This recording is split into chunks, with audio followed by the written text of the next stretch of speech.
यज्ञ का ज्ञान विज्ञान। इसमें गुरुदेव आज हमें बता रहे हैं ब्रह्मदेव कृत सामूहिक यज्ञ।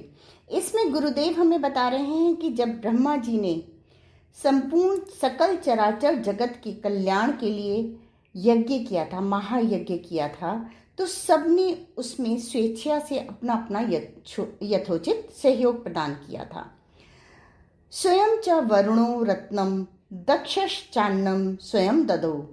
उस यज्ञ में स्वयं वरुण ने रत्न दिए तथा दक्ष ने अन्न दिया। अन्न पाचन कृत सोमो मतिदाता बृहस्पति ही। अन्न पाचन का कार्य चंद्रमा ने एवं सलाहकार का कार्य देवगुरु बृहस्पति जी ने किया था। धन दानम धनाध्यक्षो वस्त्राणि विविधानि च। विविध प्रकार के वस्त्रों तथा धन का दान धनाध्यक्ष कुबेर ने किया। विश्वकर्माणा माहूय ब्रह्मणा शीर्ष मुंडनम। विश्वकर्मा को बुलाकर क्षौरकर्म कराया गया। विभिन्न विभागों के अध्यक्षों की नियुक्तियां इस प्रकार की गईं। दाराद्वक्षम तथा शक्रम वरुणम रसदायकम वित्तप्रदम वैश्रवर्णम पवनम गंधदायिनम उद्योतकारिणम सूर्यम प्रभुत्वे माधवः स्थितः। द्वाराध्यक्ष इंद्र, रसाध्यक्ष जलादि पेय पदार्थों के वितरक वरुण, कोषाध्यक्ष कुबेर, सुगंध आदि स्वच्छीकरण वस्तुओं के अध्यक्ष वायु, प्रकाशाध्यक्ष सूर्य तथा सर्वाधिकारी पद पर भगवान विष्णु को नियुक्त किया गया। विभागाध्यक्षों की नियुक्तियों के पश्चात सभी ने अपने अपने आसन ग्रहण कर लिए। देवताओं के समीप ही ऋषियों के भी आसन थे। ब्रह्मा जी के दक्षिण पार्श्व में सनातन विष्णु का स्थान था और ब्रह्मा जी विराजमान थे। जब सबने अपने अपने आसन ग्रहण कर लिए तब ऋत्विजों का वर्ण किया गया।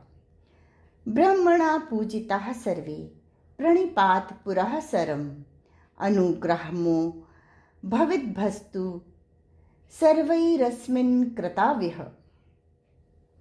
ब्रह्मा जी ने सबको प्रणाम करके उनकी पूजा की और कहा कि आप लोगों ने इस यज्ञ में पधारने की कृपा की है, इसीलिए मैं आपका अनुग्रहित हूँ। देवताओं की तरह चारों वर्णों ने भी निज निज योग्यतानुसार विश्व कल्याण के लिए आयोजित उस सामूहिक महायज्ञ में सहयोग दिया था और ब्राह्मणों ने देवध्वनि की थी।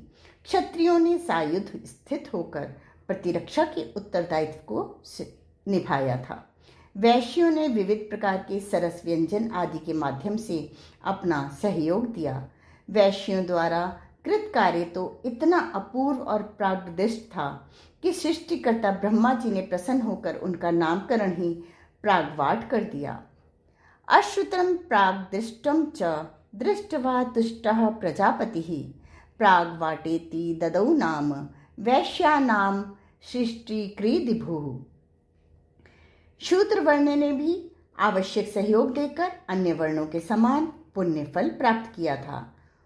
उपयुक्त उद्धरण से सिद्ध होता है कि वहां शूद्र भी उपस्थित थे और उन्हीं की उपस्थिति में महर्षयो वीत शोका वेदानुच्चरई वाचयन।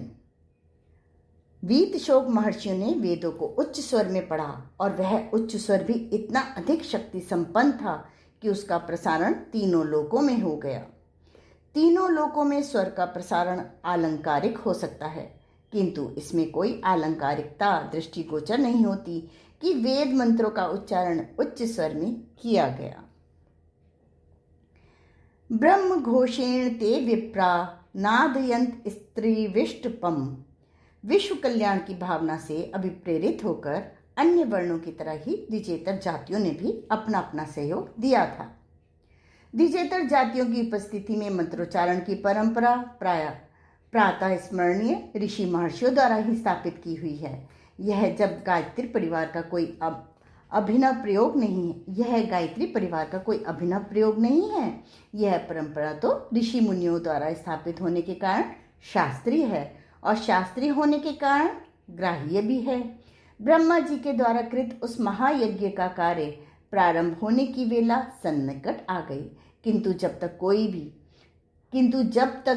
जब ब्रह्मा जी की पत्नी सावित्री यज्ञ मंडप में नहीं पहुंची तो सुसत्कृता च पत्नी सा सावित्री च वरांगना अध्वर्युणा समाहूता एहि देवी त्वरान्विता। सम्यक प्रकार से सजी हुई सावित्री को अर्धव्यु पुलस्त्य ने बुलाया। देवी, यहाँ शीघ्र आओ। किंतु व्यग्रा सा कार्य करने स्त्री स्वभावेन नागता। स्त्री स्वभाव से गृह कार्य में व्यस्त वह सावित्री नहीं आई। गृह कार्यों में व्यस्त रहने के कारण सावित्री ना आ सकी, यह मुख्य कारण नहीं था। उनके ना आने का मुख्य कारण था अपनी सहेलियों की प्रतीक्षा करना। सावित्री को प्रतीक्षा काल में भी निश्चेष्ट रहना अनुचित प्रतीत हुआ, अतः उन्होंने गृह कार्य करना आरंभ कर दिया और पुलस्त्य जी के बुलाने पर उन्होंने कहा, लक्ष्मीर्दयापि नयाता पत्नी नारायणस्य या अग्निः पत्नी तथा स्वाहा धूम्रोर्प्राणातु यमस्यतु। एक बार फिर से पढ़ूंगी। लक्ष्मीर्दयापि नयाता पत्नी नारायणस्य या अग्निः पत्नी तथा स्वाहा धूम्रोर्णातु यमस्यतु। वारुणी वै तथा गौरी वायुर्वै सुप्रभा तथा रिद्धिर्वै शर्मयीर्भार्या शंभो गौरी जगत प्रिया। मेधा श्रद्धा विभूतिश्च अनसूया धृति क्षमा गंगा सरस्वती चैव नद्या याताश्च कन्यकः इंद्राणी चंद्रपत्नीतु रोहिणी शनिः प्रिया।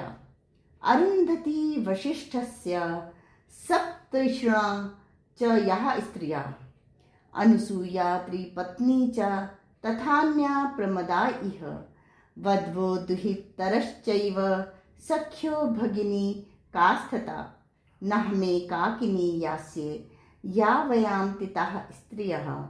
भूहि गत्वा विरचिन्तु तिष्ठतावन्मुहूर्तकम्। भावार्थ, नारायण की पत्नी लक्ष्मी, अग्नि की पत्नी स्वाहा, यम की पत्नी ध्रुमोणा अभी तक नहीं आई हैं।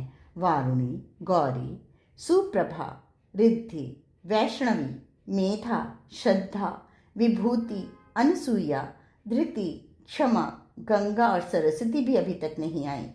मैं अकेली नहीं जाऊंगी, अतः आप जाकर ब्रह्मा जी से कह दें कि कुछ देर ठहरें। ऐसा सुनकर पुलस्त्य जी ने ब्रह्मा जी से कहा, सावित्री व्याकुला देव प्रसक्ता ग्रह कर्मणि सख्यो नाभयाक्ता यावत्तावन्नागमनम मम। देव, सावित्री की सखियां भी अभी तक नहीं आई हैं, अतः उन्होंने कहा है कि जब तक सखियां नहीं आती हैं तब तक मेरा आगमन भी नहीं हो सकता। केवल यजमान की स्त्री ही यज्ञ में सम्मिलित हो सकती है। यदि ऐसा नियम होता तो सावित्री अपनी सखियों अनुसूया आदि की प्रतीक्षा नहीं करती और हवन कार्य में सम्मिलित हो जाती। अनुसूया, अरुंधति आदि सप्तऋषियों की स्त्रियां, वारुणी, गौरी प्रभृति महिलाएं जब सत्य युग में ही यज्ञ में सम्मिलित हो सकती थीं, तो फिर इस युग में स्त्रियों का यज्ञ में सम्मिलित होना धर्मशास्त्र की मर्यादा के प्रतिकूल कैसे हो सकता है।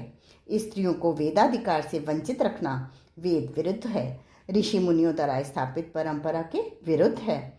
स्त्रियों का यज्ञ में बैठना, वैदिक मंत्रों का शूद्र की उपस्थिति में उच्चारण करना, सामूहिक यज्ञ करना आदि आदि प्रवृत्तियां सदा से ही चलती आ रही हैं। ऊपर लिखित उद्धरणों से स्पष्ट विदित होता है कि पुरुषों के समान स्त्रियों को भी वेदाध्ययन और यज्ञ करने का अधिकार है। प्रत्युत देवता आदर्श ऋषि मुनियों द्वारा प्रमाणित ही हैं। हमारा पवित्र कर्तव्य हो जाता है कि हम भी स्त्रियों को विश्व कल्याण, आत्म कल्याण के लिए वेद विहित कर्मों का पालन करने के लिए अधिक से अधिक प्रोत्साहित करें, और ऐसा करने से वेद शास्त्र की मर्यादाओं का पालन होगा। देश और समाज के उन्नयन में हम सहयोग देकर अभ्युदय और निःश्रेयस को प्राप्त करेंगे। आज की स्वाध्याय का क्रम यहीं समाप्त होता है।